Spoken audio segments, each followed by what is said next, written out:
Chers amis, content de vous retrouver à travers la magie de la caméra. Ici, nous sommes maintenant dans un makom très saint, très kadosh, comme disent dans les tzadikim Yirshu Haaretz. Là où les tzadikim se trouvent, c'est comme si on était en Eretz Israël, la sainteté d'Eretz Israël, c'est comme ça dit Baal Shem Tov.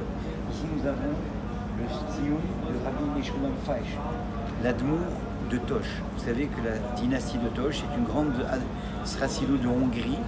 Ils sont venus s'installer au Canada depuis de très très nombreuses années. Et le rabbi de Tosh est un homme extrêmement saint et très kadosh. Nous sommes dans le village de Tosh. Il y a plusieurs milliers d'habitants chassidim qui habitent ici. Et c'est lui qui a fondé ce village. Et l'histoire nous raconte qu'il a eu au début, dans les années 50, il a eu de la difficulté à créer ce village. C'est grâce à la bracha du Or HaChaim HaKadosh qu'il est allé pèleriner à Har HaZeitim. Et le Or HaChaim HaKadosh lui a donné la bracha et l'a béni pour avoir, il y a eu tout un maasé, un miracle, il a eu une vision et il a eu la bracha. Depuis, il a monté vraiment un empire spirituel ici, une usine de sainteté. Lui-même, c'était un très grand sadique, il nous a quittés il y a 5 ans de ça. Il faisait les télim 2-3 fois par jour, il ne dormait presque pas. Toute sa vie était consacrée au chesed, à l'amour de la Torah, à l'amour des enfants d'Israël. Il étudiait, il priait, il recevait des gens, il les consultait. Les gens venaient du monde entier pour le consulter, obtenir sa bracha et ses conseils. C'est un être exceptionnel qui avait un cœur pour tous les enfants d'Israël et qui trouvait toujours comment aider tous et chacun, du plus petit au plus grand. Il n'avait jamais de limite dans son chesed et dans sa bracha.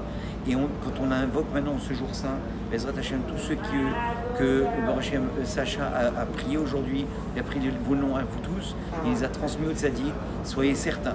Votre bracha, elle est dans les mains d'un très bon émissaire céleste, cette âme sainte que représente l'amour de Tosh, le Rebbe de Tosh. C'est un être qui, Baruch Hashem, il était, quand on le voyait, on passait ici des moments, on a vécu des moments exceptionnels à son côté. La lumière sortait de son visage. Il était tout le temps attaché au mikvé. Pour lui, l'importance du mikvé était fondamentale. Se laver les mains dans toutes les circonstances, c'était pour lui Kodesh Koshim. Il suivait un peu les voies du Baal Shem Tov qui disait que tous les niveaux spirituels qu'il a atteints, c'est grâce à la force du mikvé. On sait très bien que le passage de Télim dit Lev tahor bara li elokim veruach nachon kadesh b'libi.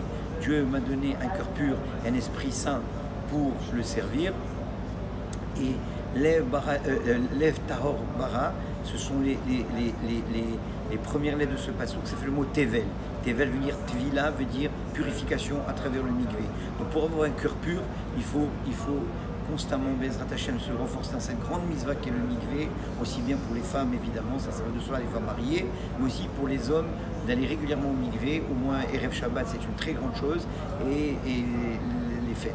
C'est une grande mitzvah de se renforcer et dans la joie. Le rabbi de Tosh, c'était toujours la joie, c'était toujours l'abondance, c'était toujours tout dans la grandeur et le kavod d'Hachem.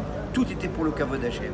Alors vous avez eu le zéchou d'avoir votre nom qui a été mentionné ici, chez le tzaddik. On sait que le tzaddik, quand physiquement il est plus présent, c'est au contraire spirituellement il est encore plus grand maintenant et il est plus limité par les limites de son corps. Donc il peut encore plaider, intercéder plus loin pour faire monter les prières et les demandes des enfants d'Israël. Akadosh Baruch Hu vous répond à toutes votre filote. Akadosh Baruch Hu vous donne encore même plus que ce que vous-même vous avez pensé demander pour vous-même et pour les autres. Et biscout le tzaddik, que vous soyez comblés matériellement, spirituellement. Amen. Amen.